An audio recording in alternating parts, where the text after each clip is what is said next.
So mimi nawauliza sasa viongozi, sisi kama viongozi wa Kenya tuungane ili tuweze kufanyia kazi hawa wananchi.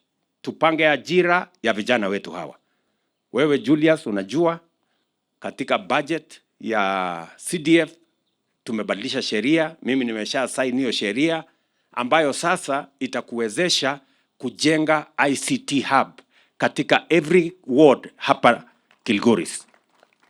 Ndio hawa majenzi, hawa vijana waweze kufanya kazi ya ajira ya kupitia digital jobs. Mumeniambia ya kwamba iko shamba hapa ya affordable housing.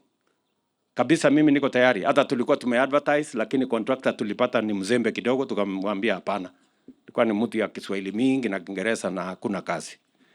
So tumerudia tena ku advertise. Hii town hii tunataka kujenga nyumba 500 ya kwanza. Na kati ya hizo nyumba 500 ya kwanza, mama mboga na bodaboda mjipange. Kutakuwa na nyumba hapa ya shilingi 3,000 na hiyo nyumba inakuwa yako.